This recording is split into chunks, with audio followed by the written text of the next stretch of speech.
जब तप ध्यान पूजा तपस्या ये कलयुग के प्राणियों के वश में नहीं है, क्योंकि जहां शिक्षा का लक्ष्य केवल उदर पूर्ति हो जाए। पढ़ाई क्यों, स्कूल क्यों भेजते हैं बच्चे को? क्या पढ़ लिख करके कोई नौकर बन जाएगा? नौकर बनाने के लिए जहां शिक्षा का उद्देश्य हो गया तो वहां कल्याण की भावना कहां आएगी? लेकिन शिक्षा का जो उद्देश्य है वो परम उद्देश्य होना चाहिए, आत्मा का कल्याण होना चाहिए। सांसारिक उपलब्धियों को पाना एक विषय हो सकता है, लेकिन मुख्य विषय तो अपनी आत्मा का उद्धार ही होना चाहिए शिक्षा का। लेकिन कौन समझाए? हमारे शास्त्र में तो बहुत उपयोगी सूत्र दिया है, शतम विहाय भोक्तव्यम सहस्त्रं स्नानमाचरे लक्षं विहाय दातव्यं कोटिं त्यक्तां हरिं भजेत्। बहुत बड़ी बात है। 100 काम हो और भोजन है तो 100 काम छोड़ करके पहले भोजन करना चाहिए, है ना? और 1000 काम हो तो 1000 काम को छोड़ करके पहले स्नान करना चाहिए। और 1,00,000 काम हो, 1,00,000 कामों को छोड़ करके पहले दान देना चाहिए। यहां आकर के चक्कर पड़ गया।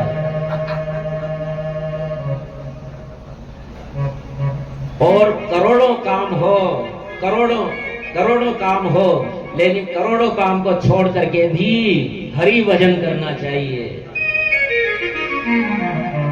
बोलिए श्री हरि विष्णु भगवान की। किंतु कलयुग में मनुष्य को जो कार्य करनी है उसे नहीं करता, और जिसे नहीं करना उसे ही वो करता है। इसलिए व्यास जी ने उन्हें मंद बुद्धि कहा है, सूत जी ऐसा उद्धार का उपाय बताइए जो कलयुग के मंद बुद्धि और मंद शक्ति मनुष्यों के लिए भी सरलता से आचरण में आ जाए। प्रथम स्कंद का प्रथम अध्याय प्रश्न अध्याय है। सूत जी, भवसागर पार करने में आप हमारे कर्णधार हैं। जीव परमात्मा से मिलने के लिए आतुर होता है तो ईश्वर कृपा से संत मिलते हैं। आज हमारे भाग्य चेते हैं कि संत मिले हैं। ब्रूहि योगेश्वरे कृष्णे ब्रह्मण्ये धर्मवर्मणि स्वां काष्ठामधुनोपेत धर्मकं शरणं गता। धर्म रक्षक ब्राह्मण भक्त योगेश्वर श्री कृष्ण भगवान जब अपने धाम पे पहुंच गए तो फिर धर्म ने किसकी शरण ली? भगवान की कथाओं की रसमयी वर्षा अपनी अमृतवाणी से कीजिए।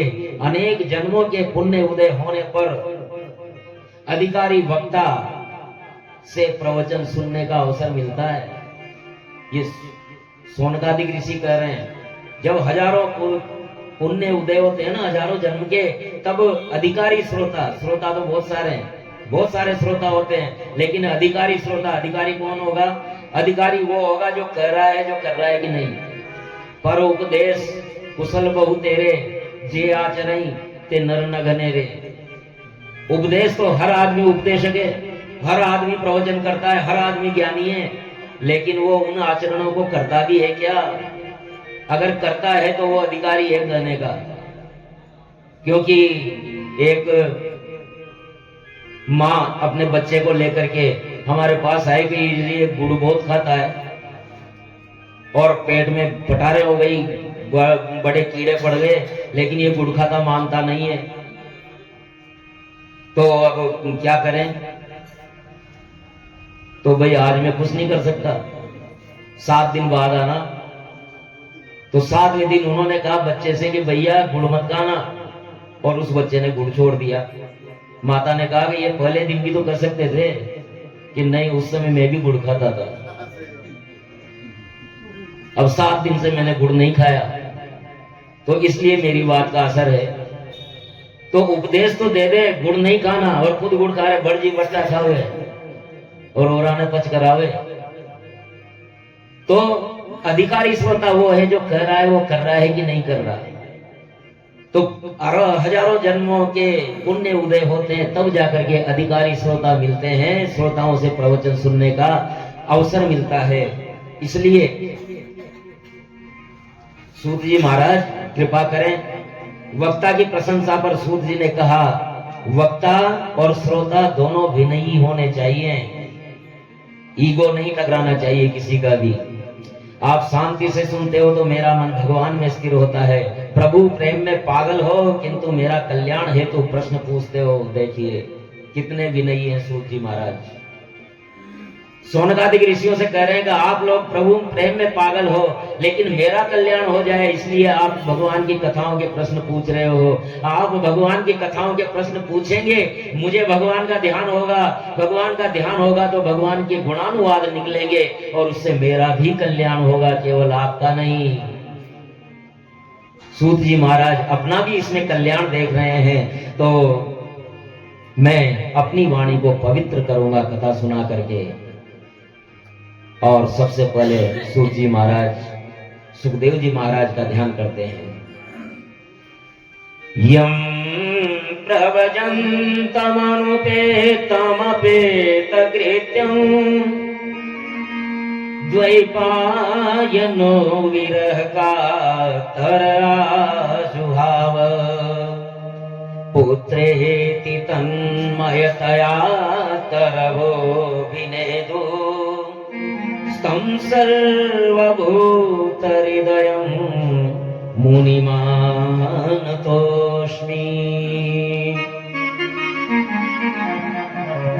वो सुखदेव जी महाराज जो पेड़ पौधों में भी प्रवेश करके और उनसे अपनी बात कहलवा सकते थे। जब व्यास जी पीछे पीछे बेटा बेटा बेटा करते आ रहे थे तो पेड़ों से आवाज लगवा दी कि हाँ पिताजी, हाँ पिताजी। ऐसे योगीश्वर भगवान सुखदेव जी महाराज को हम प्रणाम करते हैं। बोलिए सुखदेव जी महाराज की।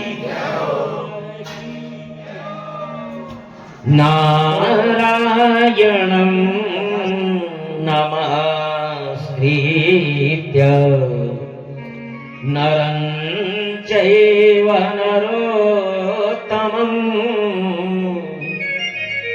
देवीं सरस्वतीं व्यासं ततो जयमुदीरयेत्। सूत जी महाराज ने व्यास जी का दिया हुआ ये वचन, ये सूक्ति स्मरण की। ये ऐसा मंत्र है कि कितने ही कठिन कार्य के लिए आप जा रहे हैं, अगर इस मंत्र को बोल लिया तो आपका कार्य सिद्ध होने में कोई संशय नहीं होगा। नारायण नमस्कृत्यम, नारायणम नमस्कृत्य, नारायण को तो प्रणाम करो। नरं चैव नरोत्तमम, नर अर्जुन, नर नारायण ने बद्रीनाथ में तपस्या की थी ना, तो नर और नारायण को प्रणाम करके और देवी सरस्वती व्यासम, देवी सरस्वती और व्यास जी को प्रणाम किया और कोई भी काम करने लगे तो उसमें जय मिलेगी ही मिलेगी। ततो जय मुदीरयेत्। सूत जी कहते हैं कि जिस धर्म से मनुष्य के मन में कृष्ण के प्रति भक्ति न जागे तो वो धर्म ही नहीं है। धर्म वही है जिसको सुन करके और भगवान कृष्ण के चरणों में भक्ति जागे। जीवात्मा अंश है और परमात्मा अंशी है। अंश अलग हो गया, पंच कर्मेंद्रियों के पर्दे पड़ गए, अलग हो गया, इसलिए दुखी है। बोले थे ना कि मंद बुद्धि हो गए, मंद शक्ति हो गए, तो वो इसलिए है कि अंश तो वो प्रभु का है लेकिन वो अलग हो गया, इसीलिए दुखी है। पारसमणि कपड़े में लपेट करके लोहे की डिबिया में रखी है तो वो पारसमणि काम नहीं करेगी। कपड़ा हटेगा, लोहे के लगेगी, तब जाकर के वो सोना बनेगा। इस प्रकार भगवान सूत जी महाराज से सोनकादिक ऋषि पूछते हैं कि भगवान, ये भगवान अवतार क्यों लेते हैं और कैसी लीलाएं हैं, हम सुनने की इच्छा रखते हैं। तो फिर अवतार कथा कहते हैं सूत जी महाराज कि सोनकादिक ऋषियों के पूछने पर कहते हैं कि जब जब धर्म की हानि होती है, असुर बढ़ते हैं, तब तब सज्जनों की रक्षा के लिए, गौ और विप्रों की रक्षा के लिए भगवान अवतार लेते हैं। उन्होंने पहला अवतार सनकादिक ऋषियों का लिया, जिन्होंने दुश्चर ब्रह्मचर्य का पालन करके और अखंड ब्रह्मचारी बने और 5 साल की अवस्था में अभी भी हैं और वो पूर्वजों के भी पूर्वज है। द्वितीय अवतार के रूप में भगवान ने वाराह अवतार लिया और रसातल में गई हुई पृथ्वी को अपने स्थान पर स्थापित किया और वाराह भगवान ने हिरण्याक्ष का वध किया। और तृतीय अवतार के रूप में नारद ऋषि ने के रूप में भगवान ने अवतार लिया और भक्ति मार्ग का नारद पंचरात्र का उपदेश दिया। चौथा अवतार नर नारायण का हुआ, जो धर्म और मूर्ति में भगवान ने नर नारायण के रूप में अवतार लिया। बद्रिकाश्रम में उन्होंने तपस्या की और आज भी वो वहां वर्तमान है। बोलिए नर नारायण भगवान की। और 5वां अवतार सिद्धों के स्वामी कपिल देव जी का अवतार हुआ, जिन्होंने सांख्य शास्त्र का निरूपण किया, अपनी माता को उपदेश किया, उनका उद्धार किया। और जो सिंधु सरोवर है, बिंदु सरोवर गुजरात में, वहां इनका आश्रम था कर्दम ऋषि का, और कपिल मुनि ने वहीं माता देवहूति को अपना उपदेश दिया था और उसे भी मातृ गया के नाम से जाना जाता है। जो महत्व नैमिषारण्य का है, गया का है, बद्रिकाश्रम का है, वही महत्व मातृ गया का है, जो कच्छ में गुजरात में स्थित है। और छठा अवतार अत्रि अनुसुईया के यहाँ दत्तात्रेय भगवान के रूप में हुआ। और 7वां यज्ञ रूप में भगवान ने अवतार ग्रहण किया है। और 8वां अवतार ऋषभावतार परमहंसों के ये मार्गदर्शक रहे। 9वां अवतार पृथु के रूप में हुआ, जो पहले कृषक माने जाते हैं इस धराधाम के। और उन्हीं नारायण ने 10वां अवतार मत्स्य अवतार लिया, मछली के रूप में, और प्रलय में डूबते हुए वेदों की रक्षा की। इस प्रकार मत्स्य नारायण भगवान ने अवतार लिया। 13वां अवतार मोहिनी का हुआ। 14वां अवतार नरसिंह अवतार हुआ, जिसने प्रहलाद जी की रक्षा की। और 15वें अवतार के रूप में भगवान ने वामन रूप धारण किया और बलि को शिक्षित किया और उसका बंधन किया। 16वां अवतार परशुराम का हुआ, जो पथ भ्रष्ट क्षत्रिय हो गए थे, उनका 21 बार संहार किया। 17वें अवतार के रूप में सत्यवती पाराशर में के यहाँ व्यास रूप में जन्म हुआ। 18वां अवतार भगवान श्री राम का, राघवेंद्र सरकार का 4 अंशों में राम लक्ष्मण भरत शत्रुघ्न के रूप में हुआ। और 20वें अवतार के रूप में कृष्ण और बलराम को एक ही अवतार माना जाता है। 20वां अवतार था ये, और पृथ्वी का भार उतारा। और मगध देश बिहार के देवदेशी देवतियों के मोहने को बुद्ध अवतार हुआ। और इस प्रकार भगवान बुद्ध ने जो आडंबर आ गया था धर्म में, उस आडंबर का विनाश किया। और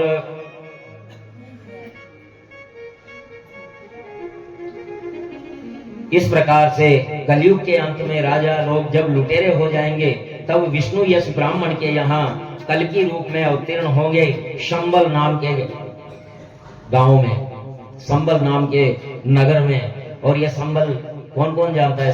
संबल को केवल 2 ही लोग जानते हैं। अरे संबल तो बहुत सुर्खियों में आया हुआ है, संबल बहुत सुर्खियों में आया हुआ है। उसे श्री हरि नगर कहते हैं। ये उत्तर प्रदेश में, और अभी वो विवाद चल रहा है, विवाद चल रहा है वहाँ। एक वो मंदिर वाला, हाँ, जो कल्की भगवान का मंदिर बन रहा है वहाँ, और वो सुधार दिया। वहाँ 90% हो गए थे धर्म द्रोही, और आज उसको अपने पूर्व स्वरूप में आ रहा है। वो संबल ग्राम, वहां कल्कि अवतार होना है। और कल्कि अवतार देखो, जब नया निर्माण होता है ना तो पहले साफ सफाई करनी होती है। अब कल्कि भगवान को आना है तो साफ सफाई तो करनी है। और वो निश्चित रूप से वो जो ढांचा खड़ा हुआ है हमारे श्री हरि मंदिर में, हरिहर मंदिर है वो, हरिहर मंदिर जिसे आजकल मस्जिद बताया जा रहा है और उसका विवाद भी चल रहा है। और जब उसके सर्वे के लिए वहां गए थे तो वहां बड़ा बवाल हो गया था। वो स्थान है संबल और हरिहर का मंदिर है वो। अब वहां ब्लेच्छों का अधिकार है, अतिक्रमण है, तो कम से कम जब नया निर्माण होना है तो साफ सफाई तो जरूरी होती है। वो साफ सफाई चल रही है और ये साफ सफाई इस बात का प्रमाण है कि कल की भगवान अब आने ही वाले हैं। बोलिए कल की भगवान की। अथा सो युग संध्यायां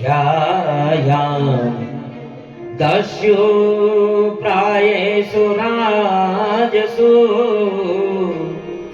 जनिता विश्वयशसो नामना कल्कि जगत्पति। इस प्रकार से कल की भगवान का अवतार होगा कलयुग की संध्या में, कलयुग के अंत में। और वैसे तो भगवान के असंख्य अवतार हैं, उनकी गणना हो नहीं सकती, क्योंकि ईश्वर अंश जीव अविनाशी, ईश्वर अंश जीव अविनाशी, चेतन अमल सहज सुख राशि, चेतन अमल सहज सुख राशि।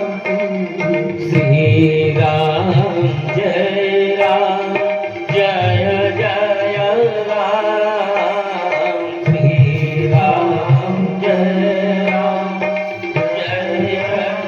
राम, श्री राम जय राम जय जय राम,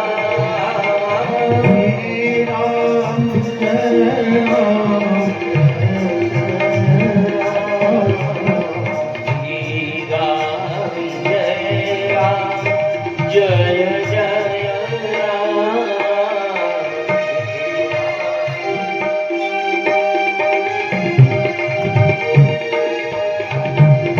जड़ चेतन खग मृग प्रकृति में, जड़ चेतन खग मृग प्रकृति में, महत्व रूप कण कण के वासी, महत्व रूप कण कण के वासी, अलग निरंजन नारायण, अलग निरंजन नारायण, तुझ में नारायण, तुझ में नारायण, मुझ में नारायण, तुझ में नारायण, सब में नारायण, सब में नारायण, सब में नारायण, सब में नारायण।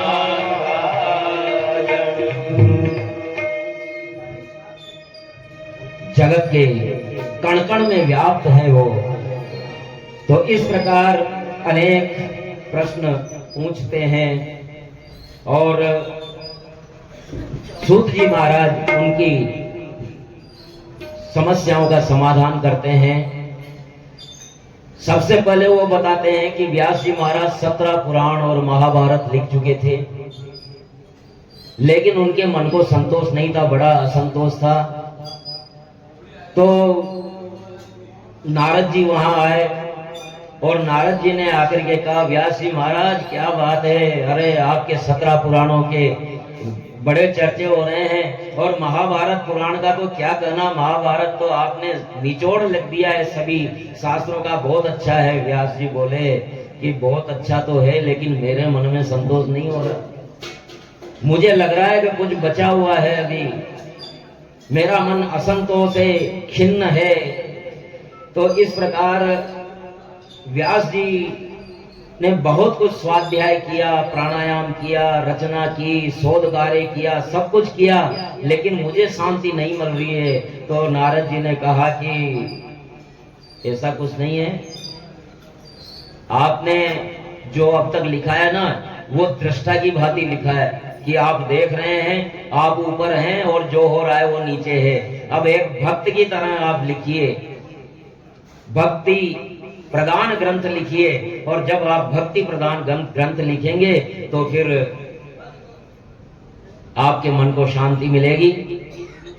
हे प्रभु, आप नारायण के अवतार हैं, आपसे कोई भूल हो नहीं सकती। आप ज्ञानी है, आपसे कोई भूल न हुई है, न होगी। लेकिन फिर भी आपसे आग्रह, आप जब आग्रह कर रहे हैं तो मैं कहता हूं, आपने ब्रह्म सूत्र के भाष्य में वेदांत का विशद वर्णन किया, आत्मा अनात्मा का विचार किया, योग सूत्र में भाष्य योग में योग समाधि के भेदों का बड़ा वर्णन कर दिया। और महाभारत के तो क्या कह रहे हैं, उसमें तो आपने समस्त वेदों का सार ही उंडेल दिया है। लेकिन भवतानुदितं प्राज्ञं यशो भगवतो मलं येनेवासो न कृष्येत मन्येत दर्शनमखिलम्।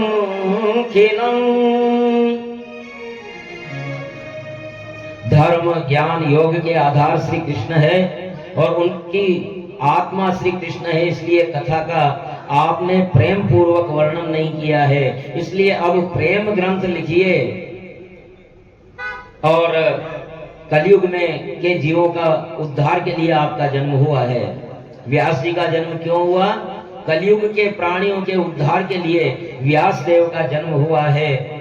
भगवत प्रेम के बिना यह संभव नहीं। ज्ञानी पुरुष भी